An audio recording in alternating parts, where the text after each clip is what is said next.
धर्मशास्त्र का महात्मा और जीवन का सत्य। यह श्री रामचरितमानस केवल त्रेता युग का ही सत्य नहीं है, अपितु वर्तमान के जीवन का भी सत्य है। तो कैसे सत्य है? तो पहले हम विचार करें कि इसमें पात्र कौन कौन से लोग हैं, तत्व है। श्री सीता जी का खोज केवल त्रेता युग का ही सत्य नहीं है, बल्कि वर्तमान के जीवन का भी सत्य है। चारों राजकुमारियों को चारों अवस्था बताया गया है। जनु जीव और चारियु अवस्था विभुन सहित विराजहि। मानो जीव के हृदय में चारों अवस्थाएं जागरण, स्वप्न, सुषुप्ति और तुरिया, ये अपने चारों स्वामियों विश्व, तेजस, प्राज्ञ और ब्रह्म सहित विराजमान है, जिसमें श्री सीता जी मूर्तिमती तुरिया अवस्था है। तुरिया अवस्था का उदाहरण प्रगाढ़ निद्रा से है, जिसमें कुछ का भी भान नहीं रहता है। वही श्री सीता जी शांति स्वरूपा है। शांति सीता समानीता आत्मा रामो विराजते। श्री राम जी साक्षात ब्रह्म है। भक्तों के दृष्टि में श्री सीता जी मूर्तिमती भक्ति है, कर्मयोगी के विचार से आसक्ति है। वाम भाग शोभित अनुकूला आदिशक्ति छवि निधि जगमूला। आदिशक्ति यही जग उपजाया सो अवतारी मौर्य माया। पुराणों की दृष्टि से साक्षात महालक्ष्मी है। बीच ही पंथ मिले दनुजारी संगरमा सोए राजकुमारी। सानुजसीय समेत प्रभु राजत परन कुटेर। भगत ज्ञान वैराग्य जनु सोहत धरे शरीर। जो जनक नंदिनी के रूप में अवतरित हुई हैं, तो शांति, शक्ति, भगवती, भक्ति, महालक्ष्मी ही श्री सीता जी हैं। प्रत्येक व्यक्ति इन्हीं के स्वरूपों में से किन्हीं न किसी की खोज में लगा हुआ है, उन्हीं को प्राप्त करने की चेष्टा कर रहा है। तो व्यापारी लक्ष्मी के रूप में जो शक्ति की खोज में लगे हैं, वह भी श्री सीता जी को ही प्राप्त करने का प्रयास कर रहा है। जो समाधि के द्वारा तुरिया अवस्था की खोज में लगा है, वह भी तो श्री सीता जी को पाने की चेष्टा कर रहा है। जो भक्ति के प्राप्ति में लगे हुए हैं, वे भी मानो उन्हीं के खोज में लगे हुए हैं। इसका मतलब यह हुआ कि श्री सीता जी की खोज हमारे और आपके जीवन का शाश्वत सत्य है। इस प्रसंग में तत्वों का ही रूपक है, तत्व ही पात्र बने हैं, इसलिए हमें विशेष ध्यान देना चाहिए। भगवान श्री राम जी अखंड ज्ञान हैं। ज्ञान अखंड एक सीतावर। और श्री सीता जी साक्षात भक्ति हैं तथा लक्ष्मण जी मूर्तिमान वैराग्य हैं। इनमें से प्रत्येक के ऊपर संकट आया। आगे चलकर श्री भरत जी भी संकट में पड़े। श्री सीता जी, श्री लक्ष्मण जी, ये सब लोग संकट में पड़े, लेकिन सबको संकट से उबारने वाले श्री हनुमान जी ही हैं। और श्री हनुमान लाल की यह भूमिका अप्रतिम, अद्वितीय है। और आध्यात्मिक अर्थों में इसका तात्पर्य क्या है, इस पर हम विचार करें तो श्री गोस्वामी जी कहते हैं कि ये बंदर साधन के प्रतीक हैं। श्री रामचरितमानस में नारद जी के प्रसंग में या नारद जी स्वयं भगवान से कह रहे हैं, कपि आकृते तुम कीन हमारे करिहि की सहाय तुम्हारे। बंदर ही तुम्हारी सहायता करेंगे। तो सुग्रीव साधन ज्ञान है तथा समस्त बंदर सुग्रीव के इच्छानुसार ही संचालित होते हैं। विनय पत्रिका में श्री गोस्वामी तुलसीदास जी कह रहे हैं, कैवल्य साधन अखिल भालु मरकट विपुल ज्ञान सुग्रीव कृत जलत सेतु प्रबल वैराग्य दारुण प्रभंजन तनय। इसका अभिप्राय है कि साधन ज्ञान की रक्षा करने वाले श्री हनुमंत लाल जी हैं, भक्ति तथा ज्ञान का संकट से उद्धार करने वाले श्री हनुमान जी ही हैं। और जो सबसे बाद में संकट मुक्त वैराग्य था उसको भी बचाने वाले प्रबल वैराग्य श्री हनुमान जी हैं, क्योंकि श्री हनुमान जी को विश्वास का प्रतिरूप कहा गया है और शिव जी को भी विश्वास का स्वरूप कहा गया है और विश्वास के अचलता का उपमा बट वृक्ष दिया गया है। बट विश्वास अचल निज धर्मा भवानी शंकरो बंदे श्रद्धा विश्वास रूपिणो। वही विश्वास स्वरूप शिव जी महाराज हैं। जय ही शरीर रति राम सोए आदर ही सुजान रुद्र देह तजिनेह बसा बानर भय हनुमान। श्री शिव जी महाराज ही प्रेम बस हनुमान जी बने हैं। तो श्री हनुमान जी के कार्य को देखें कि किसका किसका मदद कर रहे हैं। तुम उपकार सुग्रीव ही कीन्हा राम मिलाय राजपद दीन्हा। तुम्हारो मंत्र विभीषण माना लंकेश्वर भय सब जग जाना। सुनु कपितो ही समान उपकारी नहीं को सुर नर मुनि तनुधारी। प्रति उपकार करो का तोरा सन्मुख होय न सकत मन मोरा। सुनु सुत तो ही उरिन मैं नाही देख्यूं करी विचार मन माही। कहु कपि के ही विधि राखो प्राणा तुम्हु तात कहत अब जाना। तो ही देखी सी तली भई छाती पुनि मो कहूँ सोई दिन सो राते। यहाँ पर श्री राम जी कह रहे हैं, हे हनुमान, तुम्हारे समान उपकारी देवता मनुष्य अथवा मुनि कोई भी शरीरधारी नहीं है। मैं तेरा प्रत्युपकार क्या करूं, मेरा मन भी तेरे सामने नहीं हो सकता। हे पुत्र, मैंने मन में विचार करके देख लिया कि मैं तुमसे उड़ नहीं हो सकता। अब श्री जानकी जी का भाव देखें। हे तात, तुम भी अब जाने के लिए कह रहे हो, अब किस तरह प्राणों की रक्षा करूं, प्राणों को रखूं। तुम्हें देखकर छाती शीतल हुई थी, लेकिन अब उसी तरह दिन रात जलेगी। तब हनुमान जी जनक सुत ही समुझाय करी बहुविधि धीरज दीन चरण कमल सिरुनाय कपि गवन राम पहिकीन। श्री हनुमान जी श्री जानकी जी को बहुत तरह से समझाया। चरणों में सिर नवाकर श्री राम जी के पास चले। लक्ष्मण शक्ति के प्रसंग में भगवान श्री राम जी क्या कहते हैं?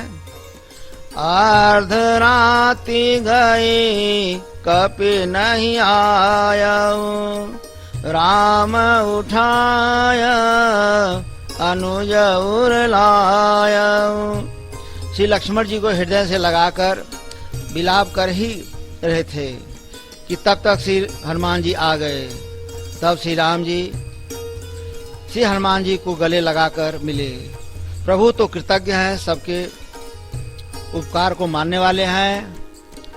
हर श्री राम भय टेउ हनुमाना अति कृतज्ञ प्रभु परम सुजाना। श्री भरत जी का प्रसंग देखें।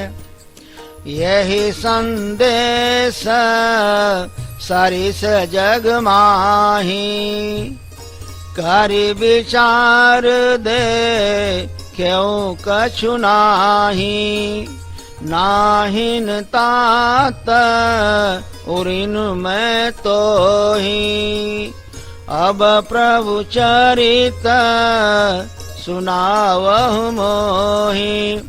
इस संदेश के समान जगत में कुछ भी नहीं है, मैंने विचार कर देख लिया है। श्री भरत जी कहते हैं, हे तात, मैं तुमसे किसी प्रकार भी उड़ नहीं हो सकता, अब मुझे प्रभु का चरित्र सुनाओ। इसी तरह से हनुमान जी पूर्ण विश्वास के मूर्ति रूप हैं और सबको संकट से बचाया।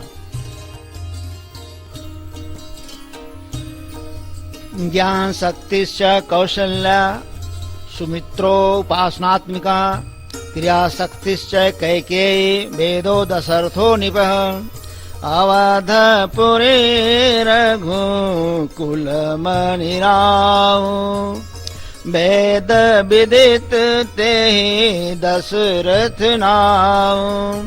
यहाँ पर शक्ति को 3 भागों में बांटा गया है। ज्ञान शक्ति कौशल्या, उपासना शक्ति सुमित्रा, क्रिया शक्ति कैकेयी तथा राजा दशरथ को वेद बताया गया है। और देखें, कामवात कफ लोभ अपारा, क्रोध पेत नित छाती जारा। काम ही बात है, मन में आने वाला क्रोध पित्त है और मन में रहने वाला लोभ कफ है। ये सबका स्थान मन ही है और इसी के अधिकता से मनुष्य अस्वस्थ हो जाता है, तो ही मोह है। और वह मोह सकल व्याधिन कर मूला, तिन ते पुण्य उपजहि बहुशूला। श्री गोस्वामी जी कहते हैं कि कैकेयी कैकेय राज की बेटी है, तो हमारे आप के भी जीवन में है। क्रिया के मूल में कर्म करने वाला मैं हूँ। जब यह भाव रहता है तो यही कैकेय राज का प्रभाव कैकेयी पर है, और जब कर्तृत्व भाव न हो तो क्रिया का जन्म नहीं हो पाता है। पर जहाँ क्रिया तो हो पर उसके पीछे मैं करने वाला हूँ, अगर यह भाव न हो तो इसका अभिप्राय यह है कि कैकेय राज का प्रभाव कैकेयी पर न पड़े, मतलब क्रिया शक्ति में कर्तृत्व का अभिमान न रहे। जैसे श्री हनुमान जी हैं कि सारे कर्मों को करते हुए भी अलग हैं, और मंथरा को लोभ की वृत्ति कहा गया है। यदि कर्म के मूल में मैं रहेगा तो उसके साथ लोभ की वृत्ति जुड़ेगी, तो उसमें असंतुलन पैदा होगा। तब क्या होगा? प्रेते करहि जो तीनिउ भाई, उपजै सन्य पात दुखदाई। इसका प्रत्यक्ष उदाहरण अयोध्या में मंथरा, कैकेयी और राजा दशरथ जी के संवाद में मिलेगा। अगर देखें तो जब लाभ एक सीमा के अंतर्गत रहता है तब तो ठीक है, लेकिन जब यह लाभ बढ़ जाता है, सीमा को तोड़ देता है, तब वह लाभ लोभ में बदल जाता है। तो सीमा क्या है? जैसे भोजन एक मात्रा में हो तो स्वास्थ्य ठीक रहेगा, अगर अधिक मात्रा में हो जाए तो तुरंत परेशानी, बेचैनी पैदा कर देता है।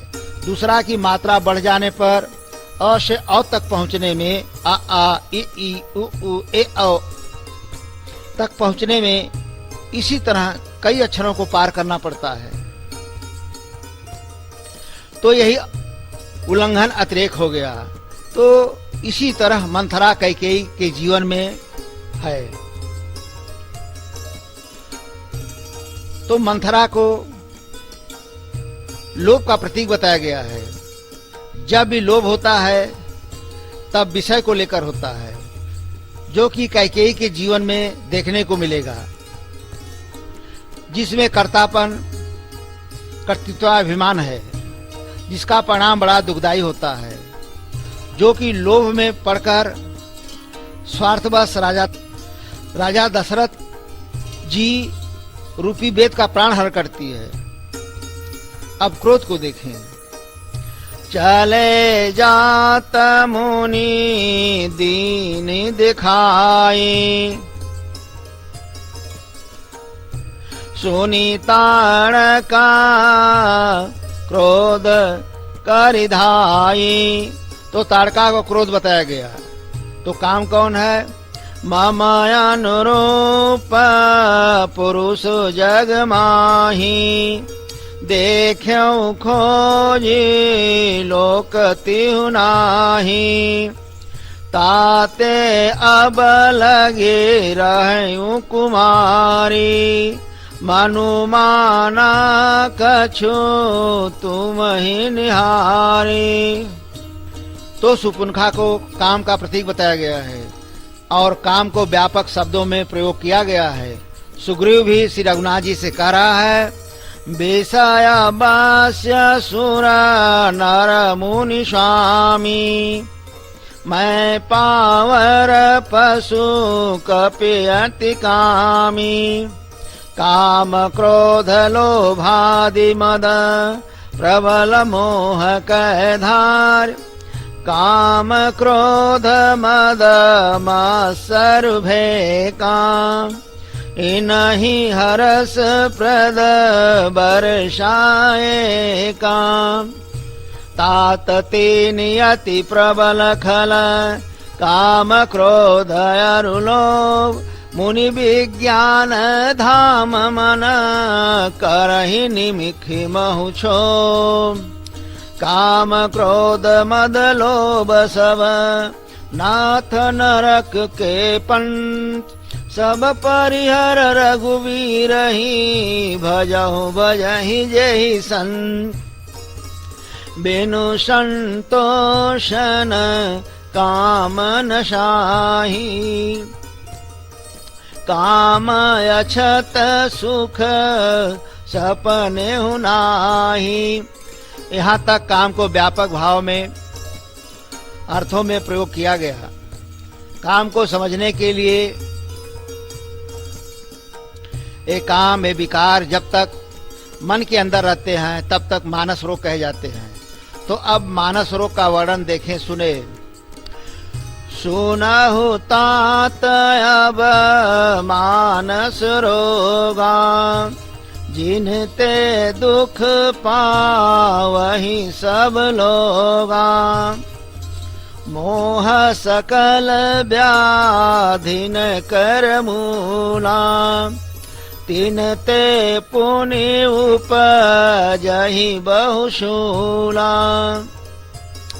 कामवात कफ लोभ अपारा क्रोध पित्त नित छाती जारा प्रीति करहि जाओ तीनि उभाई उपजई सन्य पात दुखदाई विषय मनोरथ दुर्गम नाना ते सब सूल नाम को जाना ममता दादु कंडु ईर्षाई हरस विषाद गरह बहुताई पर सुख देखी जरनी सोई छाई कुष्ठ दुष्टता मन कुटिलाई अहंकार यते दुख डमारुआ दंभ कपट मद मान नहरुआ तृष्णा उदर वृद्धि अति भारी त्रिविध येषणा तरुण तिजारे जुग बेधि ज्वरा सरय विवेका कहाँ लगे कहाँ कुरोग अनेका एक व्याधि बस नर मरहि ए असाधि बहु व्याध पेरहि संतत जीव कहूँ शोक मिल है समान। अब मानस रोग सुने जिनसे सब लोग दुख पाया करते हैं। सब रोगों का जड़ मोह अज्ञान आसक्ति अति लगाव जिससे बहुत से तरह के शूल उत्पन्न होते हैं। काम बात रोग है, लोभ कफ है, क्रोध पित्त है जो सदा छाती जलाता रहता है। अगर ये तीनों आपस में मिलकर प्रेम कर लें तो दुख को देने वाला सन्निपात रोग उत्पन्न हो जाता है। कठिनता से प्राप्त होने वाले जो विषय के मनोरथ हैं वे ही सब शूल कष्टदायक रोग हैं और उनके नाम अपार हैं। उसमें ममता दाद है, ईर्षा खजुली रोग है, हर्ष विषाद गले के रोग है जिसको गलगंड कंठमाला घेघा रोग कहते हैं। पराय सुख को देखकर जो जलन है वही क्षय रोग है। दुष्टता और मन की कुटिलता ही कोढ़ है। अहंकार अत्यंत दुख देने वाला है। डमरू गांठ का रोग है। दंभ कपट मद और मान नहरुआ नसों का रोग है। तृष्णा बड़ा भारी उदर वृद्धि जलोदर रोग है। 3 प्रकार पुत्र धन और मान की प्रबल इच्छाएं प्रबल तैयारी है। मत्सर और अविवेक 2 प्रकार के ज्वर हैं। इस प्रकार अनेकों बुरे रोग हैं जिन्हें कहां तक कहा जाए। वैसे तो एक ही रोग के बस होकर मनुष्य मर जाता है, फिर ये तो बहुत असाध्य रोग हैं जो जीव को निरंतर कष्ट देते रहते हैं। ऐसी दशा में वह शांति को कैसे प्राप्त करे। यह वेदि सकल जीव जग रोगी शोक हरस भय प्रीति वियोगे मानस रोग कछुक मैं गाये हाहि सबके लखे विरलन पाए जाने ते छी जहीं कछु पापी नासन पावहीं जन परितापी विषया कुपाथ्या पाए अंकुरे मुनि हृदय का नर बापुरे। इसी प्रकार संसार के सब जीव रोगी हैं जो शोक हर्ष भय प्रीत और वियोग के दुख से और भी दुखी हो रहे हैं। श्री काकभूषुंडी जी कहते हैं कि ये थोड़े से मानस रोग को कहा गया है।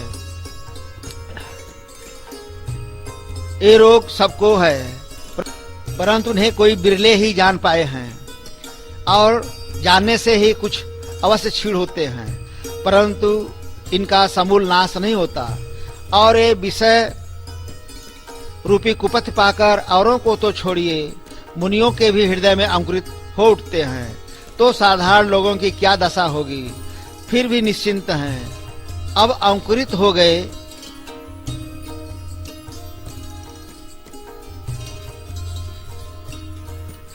कार्य का रूप धारण कर लिए क्रिया शक्ति से संबंध जुड़ गया तो बचने का क्या उपाय रहा, अर्थात कोई उपाय नहीं है।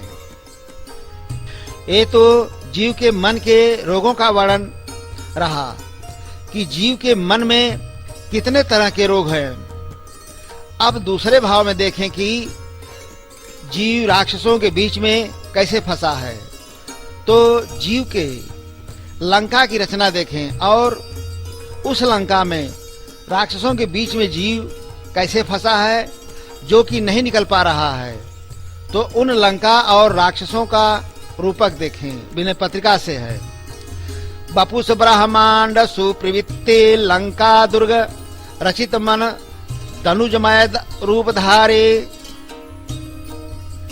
विविध कोशौग अति रुचिर मंदिर निकर सत्वगुण प्रमुख त्रय कटककारी गुणप अभिमान सागर भयंकर घोर विपुल अवगाह दुस्तर अपारम नक्र रागादि संकुल मनोरथ सकल संग संकल्प बीच विकारम लोभ अतिकाय मत्सर महोदर दुष्ट क्रोध पापिष्ट विबुधांतकारी देश दुर्मुख दंभ खर अकंपन कपट दर्प मनुजाद मदसूल पाणी अमित बल परम दुर्जय निशाचर निकर सहित खड वर्ग गो यातुधानी जीव भावदग्ध सेवक विभीषण बसत मध्य दुष्टाटवे ग्रसित चिंता यम नियम सकल सुरलोक लोकेश लंकेश वश नाथ अत्यंत भीता। शरीर रूपी ब्रह्मांड में जीव की जो प्रवृत्ति है वही लंका का किला है। उसे मन रूपी मैदानों ने बनाया है। उसमें जो अनेक कोश हैं, मतलब अन्नमय कोश, प्राणमय कोश, मनोमय कोश, विज्ञानमय कोश, आनंदमय कोश, ये इसके अत्यंत दुस्तर सुंदर महल हैं। सतगुण आदि इसके सेनापति हैं। देहाभिमान अत्यंत भयंकर अथाह अपार दुस्तर समुद्र है, जिसमें राग द्वेष और कामना आदि अनेक घड़ियाल भरे हैं। आसक्ति और संकल्पों की लहरें उठ रही हैं। इस लंका में मोह रूपी रावण, अहंकार रूपी उसका भाई कुंभकर्ण और प्राणी मात्र के अंदर शांति नष्ट करने वाला काम रूपी मेघनाथ है। लोभ रूपी अतिकाय, मत्सर यानी ईर्षा रूपी दुष्ट महोदर, क्रोध रूपी महापापी देवांतक, द्वेष रूपी दुर्मुख, दम्भ यानी झूठा पाखंड या अभिमान रूपी खर, कपट रूपी अकंपन, दर्प अभिमान घमंडी रूपी मनुजाद और मद अहंकार रूपी शूलपाणी राक्षस है। यह राक्षसों का समूह अत्यंत पराक्रमी और जीतने में बड़ा कठिन है। इन मोह आदि 6 राक्षसों के साथ इंद्रिय रूपी राक्षसियां भी हैं और सेवक जीव विभीषण इन दुष्टों से भरे हुए वन में सर्वथा चिंताग्रस्त हुआ निवास कर रहा है। अहिंसा, सत्य, अस्तेय, झूठ न बोलना, ब्रह्मचर्य, अपरिग्रह मतलब संग्रह न करना, यह 5 यम है। नियम, शौच, संतोष, तप, स्वाध्याय, ईश्वर परिधाय, यह 5 नियम है। तो यम नियम रूपी 10 दिक्पाल और इंद्र रावण के अधीन होकर अत्यंत भयभीत रहते हैं। अब रावण का कार्य देखें। जय हे वेद होई धर्म निर्मूला, सो सब करहि वेद प्रतिकूला। जेहि देश धेनु द्विज पावहि, नगर गाँव पुर आगि लगावहि। शुभ आचरण कतहु नहीं होई, देव विप्र गुर मानन कोई। नहीं हरि भगति यज्ञ तप ज्ञाना, सपने हूँ सुनियन वेद पुराना। जिस तरह से भी धर्म निर्मूल हो जाए वही वेद विरुद्ध काम करते थे। जिस देश में गौ और ब्राह्मणों को पाते थे उसी नगर गांव और पूर्व में आग लगा देते थे और उनके डर से कहीं भी शुभ आचरण, ब्राह्मण भोजन, यज्ञ, श्राद्ध आदि कर्म नहीं होते थे। देवता, ब्राह्मण और गुरु को कोई नहीं मानता था। हरि भक्ति, तप, ज्ञान कुछ नहीं था। वेद और पुराण तो स्वप्न में भी सुनने को नहीं मिलते थे। जप जोग विरागा तप मख भागा, श्रवण सुनय 10 शेषा। आपुनि उठी धावई रहन पावई, धरि सब घालय खीसा। अस भ्रष्ट आचारा भा संसारा, धर्म सुनिय नहीं काना। तेहि बहुविधि त्रासई देश निकासई, जो कह वेद पुराना। जप, योग, वैराग्य तथा तप, यज्ञ में देवताओं के भाग पाने की बात रावण कहीं कानों से सुन पाता तो उसी समय स्वयं उठ दौड़ता और कुछ भी रहने नहीं पाता, सबको पकड़कर विध्वंस कर डालता था। संसार में ऐसा भ्रष्ट आचरण फैल गया कि धर्म तो सुनने में नहीं आता था। जो कोई वेद पुराण कहता उसको बहुत तरह से त्रास देकर देश से बाहर निकाल देता था। बारानी न जाई अनीत घोर निशाचर जो करही हिंसा पर यति प्रीत तिनके पाप ही कवन निमिते। राक्षसों के घोर अत्याचार का वर्णन नहीं किया जा सकता। हिंसा पर ही जिनकी प्रीत है तो उनके पापों का क्या ठिकाना। बाढ़े खल बहु चोर जुआरा जेलम पट पर धन पर दारा। मां नहीं मातु पिता नहीं देवा साधु न सन कर वही सेवा। जिनके यह चरण भवानी ते जानहु निशि चर सब प्राणी। अतिशय देखी धर्म कै ग्लानि परम सभीत धराय कुलानी। पराय धन और पराई स्त्री पर मन चलाने वाले दुष्ट चोर और जुआरी बढ़ गए। माता पिता और देवताओं को नहीं मानते और साधुओं से सेवा करवाते थे। जिनके ऐसे आचरण हैं उन सब प्राणियों को राक्षस ही समझना। इस प्रकार धर्म के प्रति लोगों की अतिशय अरुचि अनास्था देखकर पृथ्वी अत्यंत भयभीत एवं व्याकुल होकर मन में कहने लगी, गिरे सारे सिंधु भार नहीं मोही जस मोहि गरुड़ एक पर द्रोही। सकल धर्म दे खय विपरीता कही न सकई रावण भय भीता। धेनु रूप धरे हृदय विचारे गई तहाँ जहाँ सुर मुनि झारे। निज संताप सुनाए सिरोई काहू ते कछु काज न होई। पर्वतों नदियों और समुद्रों का बोझ मुझे इतना भारी नहीं जान पड़ता जितना भारी बोझ मुझे एक परद्रोही मतलब कि दूसरे का बुरा करने वाला लगता है।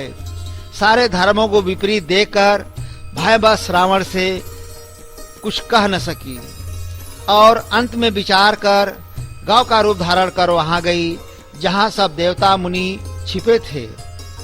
सर्वप्रथम अत्याचार पापाचार अनीत के खिलाफ आवाज उठाने वाली पृथ्वी है।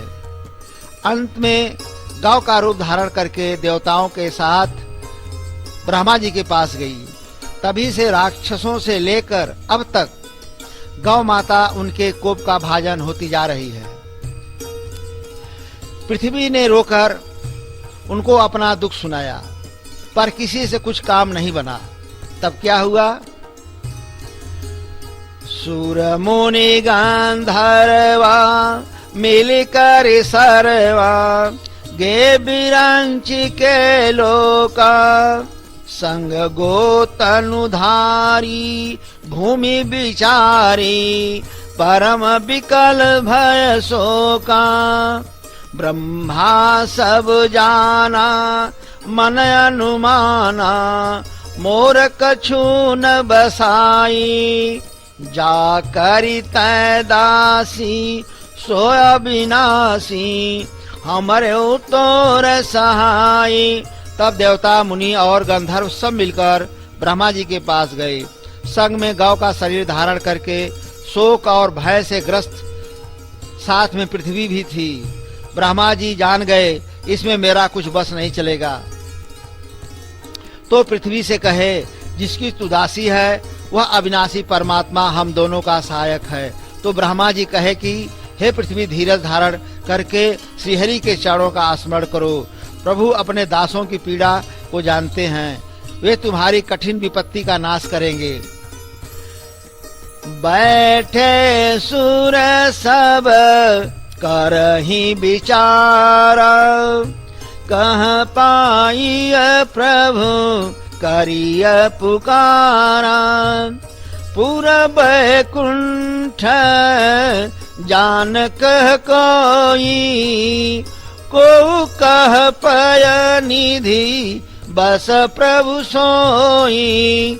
जाके हृदय भगति जस प्रीति, प्रभु तह प्रगट सदा तेहि रीति। तेहि समाज गिरी जाम रहूं, अवसर पाय बचन एक कहूं। सब देवताओं ने मिलकर विचार करने लगे कि प्रभु कहाँ मिलेंगे, जो कि उस प्रभु को पुकारा जाए। कोई उस परमात्मा को बैकुंठ में बता रहा है, तो कोई क्षीर सागर में। भगवान शिव जी कहते हैं कि हे पार्वती, उस समाज में मैं भी था। अवसर मिलने पर मैंने एक बात कही। यहाँ पर एक शिष्टाचार बताया गया कि इसी तरह से समाज में अपनों के बीच में अवसर मिलने पर ही अपनी बात रखनी चाहिए, न कि लोग आपस में बात कर रहे हों और बात भी पूरी न हुई हो और हम बीच में ही दूसरे की बात को काटकर अपनी बात रखने लगे। यह शिष्टाचार मर्यादा के विपरीत है, ऐसा नहीं करना चाहिए। भगवान शिव जी कहते हैं कि जिसके हृदय में जैसी भक्ति और प्रीत होती है, परमात्मा उसके लिए सदा उसी रीति से प्रकट होते हैं। हरि व्यापक सर्वत्र समाना, प्रेम ते प्रगट होहि मैं जाना। देश काल देशे विदिशि हूँ माही, कहूँ सो कहाँ जहाँ प्रभु नाही। अग जग माय सब रहित बिरागी, प्रेमत प्रभु प्रगटइ जिमि आगी। मोर बचन सब के मन माना, साधु साधु करी ब्रह्म बखाना। भगवान शिव जी कहते हैं कि परमात्मा तो समान रूप से सब जगह व्याप्त हैं। वे प्रेम से प्रकट हो जाते हैं। देश काल दिशा विदिशा मतलब दिशाओं के कोड को विदिशा कहते हैं। कौन सी ऐसी जगह है जहाँ परमात्मा न हो? परमात्मा तो हर जगह है, कड़कड़ में है, जर्रे जर्रे में है। वह परमात्मा चराचर में व्याप्त होते हुए भी सबसे रहित है, परे है। जैसे अग्नि अव्यक्त रूप से सर्वत्र व्याप्त है, परंतु जहाँ अणिमंथनादि साधन किए जाते हैं वहाँ पर अग्नि प्रकट होती है। इसी प्रकार सर्वत्र व्याप्त परमात्मा भी प्रेम से प्रकट होते हैं। यह मेरी बात सबको बहुत अच्छी लगी। भगवान शिव जी ने ऐसा कहा, तब ब्रह्मा जी ने साथ साथ कहकर बड़ाई की। सुनि बेरांचि मन हर सतन, पुलकी नयन बहनीर। स्तुति करत जोरी कर, सावधान मति धीर। भगवान शिव जी की बात सुनकर ब्रह्मा जी बड़े प्रसन्न हुए और तन पुलकित हो गया, नेत्रों से प्रेमाश्रुओं के जल बहने लगे। तब धीर बुद्धि ब्रह्मा जी सावधान होकर हाथ जोड़कर स्तुति करने लगे। जय जय सुरनायक जन सुखदायक, प्रणत पाल भगवंता। गोदिज हितकारी जय असुरारी, सिंधु सुता प्रिय कंता। पालन सुरधरनी अद्भुत करनी, मर्म न जानई कोई। जो सहज कृपाला दीन दयाला, करऊं अनुग्रह सोई। जय जय अविनाशी सब घटवासी, व्यापक परमानंदा। अभिगत गोतीतम चरित पुनीतम, माया रहित मुकुंदा। जेहि लागी विरागी अति अनुरागी विगत मोह मुनि वृंदा निशिवासर ध्यावहि गुण गण गावहि जयति सच्चिदानंदा जेहि सृष्टि उपायि त्रिविध बनाई संग सहायन दूजा सो करऊं अघारी चिंत हमारी जानिय भगति न पूजा जो भाव भय भंजन मुनि मन रंजन गंजन विपति बरूठा मन बच क्रम बानी छाड़ी सयानी शरण सकल सुर जूठा सारद श्रुति सेखा ऋषय सेखा जा कहूँ को नहीं जाना जेहि दीन पियारे वेद पुकारे द्रवंशो श्री भगवाना भव बारिधि मंदर सब विधि सुंदर गुण मंदिर सुख पुंजा मुनि सिद्ध सकल सुर परम भयातुर नमत नाथ पद कंजा जानी सभय सुर भूमि सुनी बचन समेत सने गगन गिरा गंभीर हरनि शोक संदे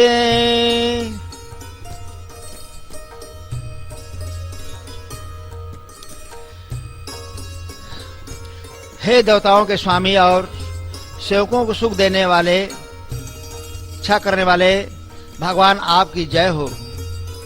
हे गो ब्राह्मणों का हित करने वाले असुरों का विनाश करने वाले हे सिंधुसुता श्री लक्ष्मी जी के प्रिय स्वामी आपकी जय हो।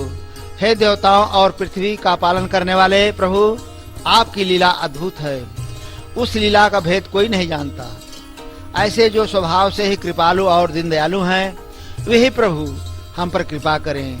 हे अविनाशी प्रभु सबके हृदय में निवास करने वाले सबके मन की बात को जानने वाले सर्वव्यापक परम आनंद स्वरूप इंद्रियों से परे माया से रहित मुकुंद मोक्षदाता आपकी जय हो जय हो।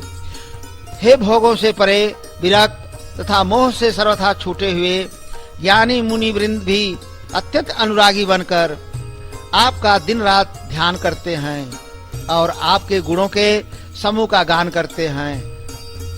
आनंद की जय हो। और आप बिना किसी दूसरे की मदद के बिना अकेले ही त्रिगुण रूप ब्रह्मा विष्णु शिव रूप धारण करके अथवा बिना किसी उपादान कारण के स्वयं ही सृष्टि का कारण बनकर तीन प्रकार की सृष्टि उत्पन्न की। हे पापों का नाश करने वाले भगवान हमारी सुध लें। हम न भक्ति जानते हैं न पूजा। आप संसार के जन्म मृत्यु के भय का नाश करने वाले, मुनियों के मन को आनंद देने वाले और विपत्तियों के समूह का नाश करने वाले हम सब देवताओं के समूह मान वचन और कर्म से चतुराई छोड़कर आपके शरण आए हैं प्रभु। और सरस्वती वेद शेष जी और संपूर्ण ऋषि कोई भी आपको नहीं जानते। हे प्रभु आपको दीन प्रिय हैं ऐसा वेद कहते हैं। हे प्रभु हम पर कृपा करें। हे संसार रूपी समुद्र के लिए मंदराचल रूप सब प्रकार से सुंदर गुणों के धाम और सुखों की रास हे नाथ आपके चरण कमलों में मुनि सिद्ध और सारे देवता भय से अत्यंत व्याकुल होकर नमस्कार करते हैं। तब देवताओं और पृथ्वी को भयभीत जानकर और उनके स्नेह युक्त वचन सुनकर शोक और संदेह को हरने वाली गंभीर आकाशवाणी हुई। जाने डर पहु मुनि सिद्ध सुरेशान तुम ही लागी धरे हाँ नरवेशान अंसन सहित मनुज अवतारा ले हो दिन कर वंश उदारा काश्यप अदिति महातप कीन्हा तीन कहूँ मैं पूरब बर दीन्हा ते दशरथ कौशल्या रूपा कौशलपुरी प्रगट नर भूपा तीन के गृहायव तरिह जाई रघुकुल तिलक सो चारियु भाई नारद बचन सत्य सब करिह परम शक्ति समेत अवतरिह हरिह सकल भूमि गरुआई निर्भय हो देव समुदायी गगन ब्रह्म बानी सुनिकाना तुरत फिरे सुर हृदय जुड़ाना तब ब्रह्माधर निहि समुझावा अभय भई भरोस जिय आवा। आकाशवाणी ने कहा, हे मुनि सिद्ध और देवताओं, डरो मत, तुम्हारे लिए मैं मनुष्य का रूप धारण करूंगा और उदार सूर्यवंश में अंशों सहित अवतार लूंगा। कश्यप और अदिति ने बड़ा भारी तप किया था, मैं पहले ही उनको वर दे चुका हूँ। वे ही दशरथ और कौशल्या के रूप में राजा रानी होकर श्री अयोध्या में प्रकट हुए हैं। मैं उन्हीं के घर जाकर रघुकुल में श्रेष्ठ चारों भाइयों के रूप में अवतार लूंगा और नारद का सब वचन मैं सत्य करूंगा और अपने शक्ति के साथ अवतार लेकर मैं पृथ्वी का सब भार हरण करूंगा। हे देवताओं, तुम निर्भय हो जाओ। आकाश से ऐसी ब्रह्मवाणी सुनकर देवता तुरंत लौटने लगे और भरोसा हो गया। तब ब्रह्मा जी ने पृथ्वी को समझाया तो पृथ्वी निर्भय हुई और भरोसा हुआ। और देवताओं को जाते हुए देखकर ब्रह्मा जी ने कहा कि आप लोग कहाँ जा रहे हैं? आप लोग अपने अपने लोकों में जाकर सुख करें और परमात्मा आपका काम करे, ऐसा नहीं होगा। तब देवताओं ने कहा कि बताइए पितामह, क्या करना है? तो ब्रह्मा जी अपने लोक को जाते समय बताए कि निज लोक ही बिरांचि गए देवन इह सिखाए वानर तनु धरि धरि मही हरिपद सेवहु जाए। ब्रह्मा जी ने देवताओं से कहा कि आप लोग वानरों का शरीर धारण करके पृथ्वी पर जाकर भगवान के चरणों की सेवा करो और परमात्मा के आने का इंतजार करो। तब सब देवताओं ने गए देव सब निज निज धामा भूमि सहित मन कहूँ विश्रामा जो कछु आयसु ब्रह्मा दीन्हा हर से देव विलंबन कीन्हा। सब देवताओं ने प्रसन्न मन से अपने अपने लोक को गए। पृथ्वी सहित सबके मन को शांति मिली और ब्रह्मा जी ने जो कुछ आज्ञा दिए थे उसको पालन करने में देवताओं ने विलंब नहीं किया। बन चर देह धरी छिति माही अतुलित बल प्रताप तिन पाही गिरि तरु नख आ युध शब वीरा हरि मार्ग चित वही मति धीरा गिरि कानन जहाँ तहाँ भरी पूरी रहे निज निज अनेक रुचि रूरी। ब्रह्मा जी के कहने के अनुसार देवताओं ने वानर शरीर धारण कर लिया। उनमें अपार बल और प्रताप था। सबके सब शूरवीर थे। पर्वत, वृक्ष और नख यही उनके शस्त्र थे। वे धीर बुद्धि वाले वानर रूप देवता भगवान के आने का राह देखने लगे। वे पर्वतों और जंगलों में जहां तहां अपनी अपनी सुंदर सेना बनाकर भरपूर छा गए। विनय पत्रिका। कैवल्य साधन अखिल भालु मरकट विपुल ज्ञान सुग्रीव कृत जलद सेतु। मोक्ष के जो साधन हैं उन अनेक ऋक्ष बंदरों के द्वारा ज्ञान रूपी सुग्रीव से संसार रूपी सागर पर पुल बंधवा दीजिए प्रभु, जिससे सब सारी वानरी सेना पार होकर लंका पहुंचकर रावण पर विजय पाया जा सके। तो शरीर के अंदर सत्गुण और दुर्गुण दोनों हैं, तो कर्म करने के लिए शक्ति की आवश्यकता पड़ती है। तो उस शक्ति को 3 भागों में बांटा गया है। ज्ञान शक्तिश्च कौशल्या सुमित्रो उपासनात्मिका क्रिया शक्तिश्च कैकेयी वेदो दशरथ निप। तो क्रिया से जब जिसका संबंध जैसा होता है वह वही हो जाता है, क्योंकि सब पात्र शरीर के अंदर ही हैं। जब तक क्रिया से संबंध नहीं है तब तक तो मन के रोग हैं। जब क्रिया से संबंध हो गया तो लोभ रूपी मंथरा, क्रोध रूपी ताड़का, काम रूपी सुपुंखा, मोह रूपी रावण, कामना रूपी मेघनाथ, अहंकार रूपी कुंभकर्ण इसी तरह भिन्न भिन्न रूप को धारण करते हैं। यही शक्ति जब दूसरे तक परिवर्तित होती है तो इसका स्वरूप कुछ और होता है। इसी तरह पिंड या शरीर के अंदर की क्रिया है। तो इस मार्ग पर चलने में संशय, मोह, भ्रम होता है। ये 3 कहाँ उत्पन्न होते हैं? तो सती कहती है अस संशय मन भय अपारा होयन हृदय प्रबोध प्रचारा। सती कहती हैं कि ऐसा संदेह मन में हुआ कि हृदय में ज्ञान का प्रकाश नहीं होता। तो भगवान शिव जी कहते हैं कि यही मानस रोग है, क्योंकि अभी मन से उत्पन्न होकर अभी मन में ही है। सुनहु सती तव नारी स्वभाव संशय असन धरिय मन काऊ।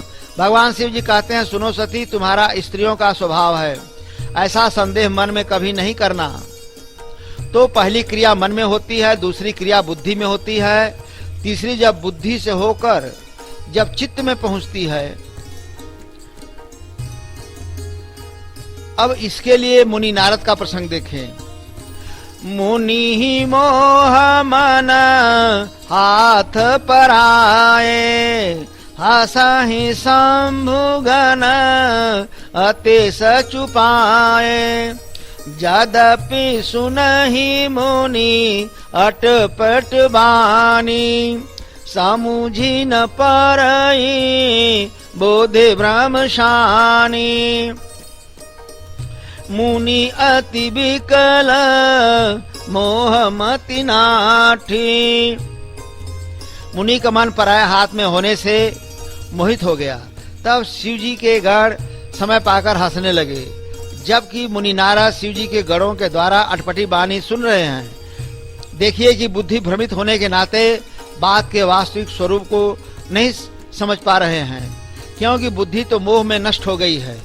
तो यह मोह चित्त तक पहुंचने का ही परिणाम है कि बात समझी नहीं जाती। अब इस मोह को विनय पत्रिका में देखें।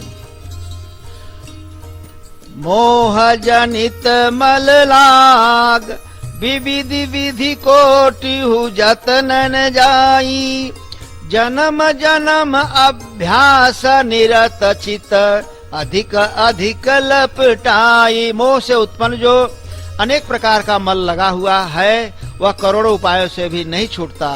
अनेकों जन्मों से यह मन पाप में लगे रहने का अभ्यासी हो रहा है, इसलिए यह मल अधिकाधिक लिपटता ही चला जाता है। दूसरा पद।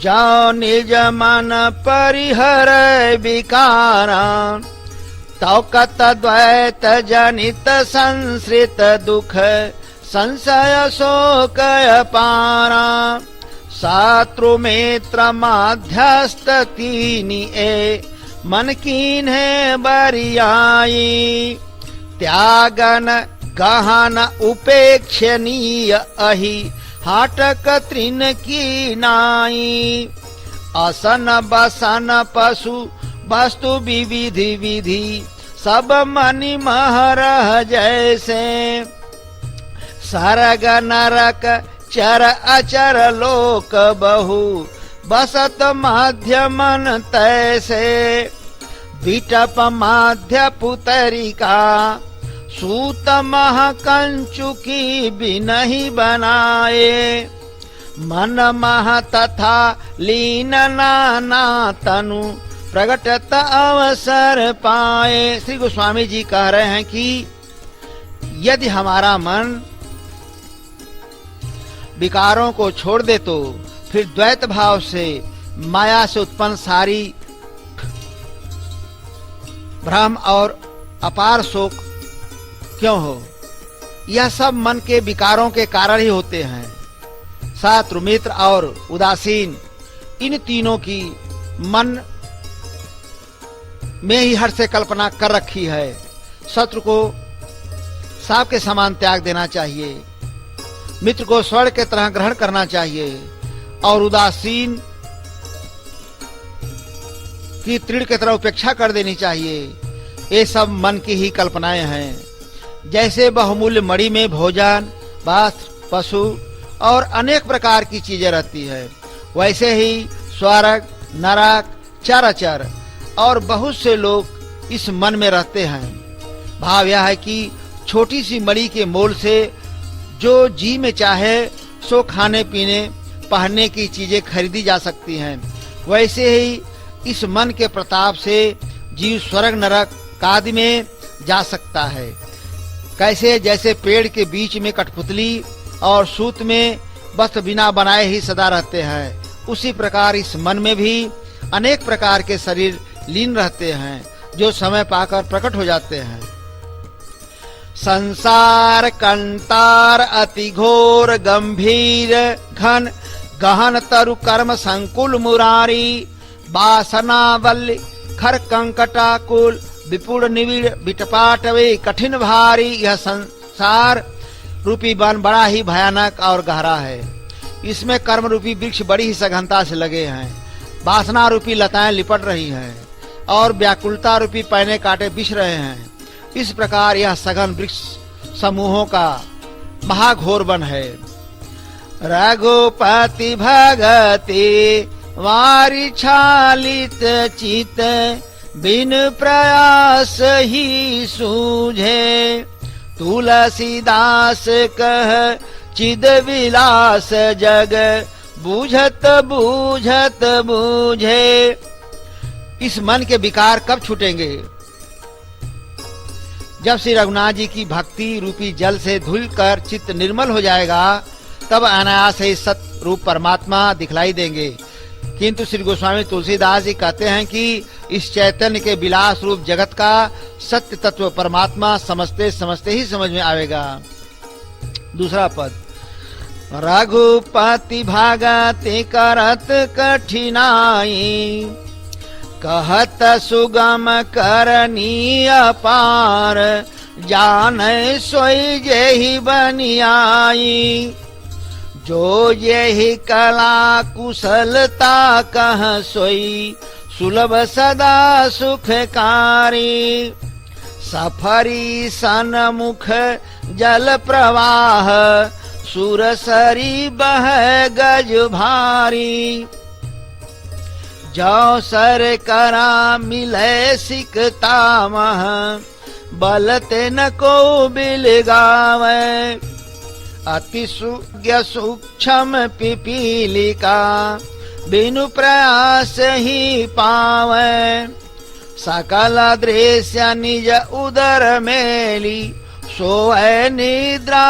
तजी जोगी सोई हरि पद अनुभव परम सुख अतिशय द्वैत वियोगी शोक मोह भय हरस दिवस निशि देश काल तह नाही, तुलसीदास यही दशाहीन, संशय निर्मूलन जाहि।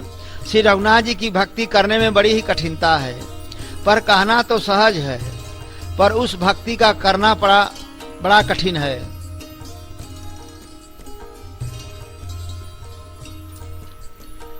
जिससे वह भक्ति करते बन गई, उसके लिए आसान है। जैसे जो जिस कला में चतुर है, उसी के लिए वह सरल और सदा सुख देने वाली है। जैसे छोटी सी मछली तो गंगा जी के धारा के सामने चली जाती है, पर बड़ा भारी हाथी बह जाता है, क्योंकि मछली की तरह तैरना नहीं जानता। एक दूसरा उदाहरण, जैसे यदि धूल में चीनी मिल जाए तो उसे कोई भी जोर लगाकर अलग नहीं कर सकता, किंतु उसके रस को जानने वाली एक छोटी सी चींटी उसे अनायास ही अलग